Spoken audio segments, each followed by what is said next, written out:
There is a version of Earth we were never meant to see, not because it is far away, but because it is buried beneath us. Beneath the surface of the ocean lies a world where evolution takes a darker path, where bodies twist into unfamiliar shapes, where survival rewrites the rules of life itself. The deeper we descend, the less this world resembles the one we know, and at some point the creatures stop looking like animals and start looking like monsters. Not imagined monsters, real ones. At the surface, the ocean feels alive in a way we understand. Sunlight pours down, plants grow, food chains rise upward, from plankton to fish to whales. Life here is powered by light, but the ocean is not built evenly. Most of it lies far beyond the reach of the sun, and as we descend, light does not fade gently, it collapses. A few hundred meters down, brightness drains from the water. Colors vanish one by one. Red disappears first, and orange, then yellow. By the time we reach this depth, the ocean has already begun to change life itself. Animals grow quieter, slower, stranger. Some become transparent, bodies reduced to fragile outlines. Their organs hang suspended like loose machinery. In this dim world, having a solid shape is dangerous. Anything that casts a shadow can be hunted. Transparency becomes armor. But scientists still don't fully understand how or why so many unrelated species arrived at the same solution. It raises a larger question. How many paths does evolution abandon before finding one that works? Descend further, and the ocean enters a paradox. There is no sunlight here, yet the darkness is filled with light. This is the Twilight Zone. Almost everything glows. Bioluminescence, living light, appears in flashes, pulses, and steady glows. To human eyes, it looks magical. Down here, it is a weapon. Some animals use light to lure prey closer.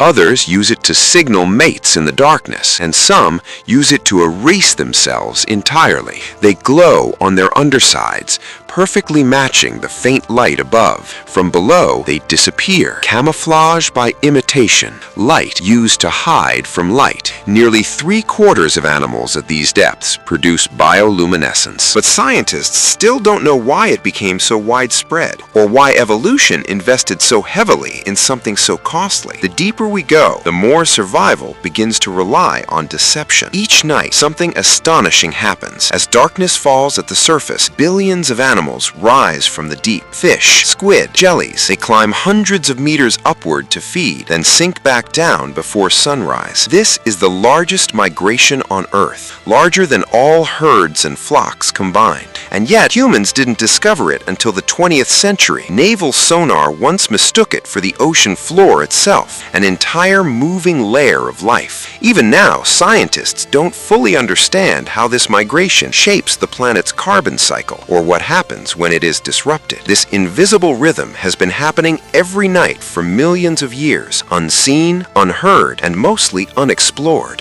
At around 1 kilometer down, all sunlight vanishes. This is the midnight zone. Here, the ocean becomes alien. Temperatures hover near freezing. Pressure increases hundreds of times beyond what humans can survive. Food becomes scarce, and life responds by becoming extreme. Eyes grow enormous or disappear entirely. Teeth turn needle-thin and transparent. Mouths grow larger than bodies. Some fish develop skin so black it absorbs nearly all light. Even under a spotlight, they look like empty space. Predators here don't chase, they wait. The anglerfish floats motionless, glowing lure suspended in the dark. But its most unsettling adaptation is not how it hunts, it is how it mates. Tiny males fuse permanently to the female's body. Their organs dissolve. They become living attachments. Why such an extreme strategy evolved remains unclear. But in an ocean this vast, finding a partner may be the hardest challenge of all. Down here, biology stops resembling anything familiar. In the deep, food often comes from above. When a whale dies and sinks, it becomes an oasis. Within hours, scavengers arrive. Sharks, hagfish, crustaceans. Then come stranger things. Worms that eat bone. Microbes that live off oil trapped inside skeletons. And entire ecosystem forms around a single corpse, sometimes lasting decades. These whale falls reveal something unsettling. Much of deep-sea life depends on rare catastrophes. What happens when these events disappear? Scientists still don't know how many species rely entirely on these moments of death. 4 kilometers down, the sea floor stretches out, flat, silent, endless. The abyssal plain covers more than half the planet's surface, yet remains one of its least understood environments. Here, something strange occurs. Animals grow enormous. Isopods the size of dogs, amphipods longer than a human hand, colossal squid haunting the dark. This deep-sea gigantism has no single explanation. Some believe large bodies conserve energy. Others think size offers protection when encounters are rare. The truth is, we don't know. Life here moves slowly, grows slowly. Some species may live for centuries. Time itself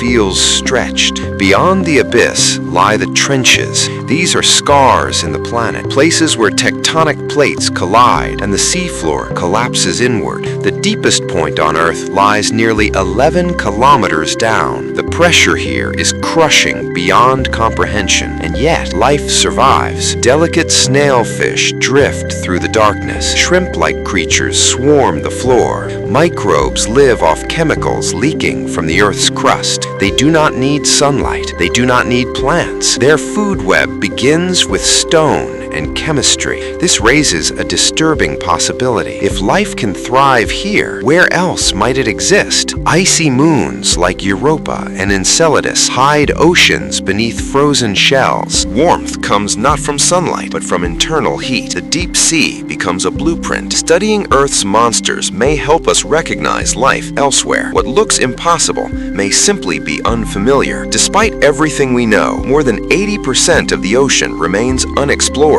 Every dive uncovers creatures that feel unreal, animals that break rules we thought were fixed, biology shaped by pressure, darkness, and scarcity. The deeper we go, the more life abandons what is familiar, not because it becomes monstrous, but because survival demands transformation. These creatures are not failures of nature, they are its most extreme successes, and the most unsettling truth of all is this: we have barely begun to descend. The ocean still holds worlds beneath worlds, and whatever waits below is still watching us from the dark. This was all that, and make sure to hit that sub button for more videos. And if you haven't watched the video of 12 creatures that sleep beneath your feet, you are missing something. Click right over this video, and I will see you there.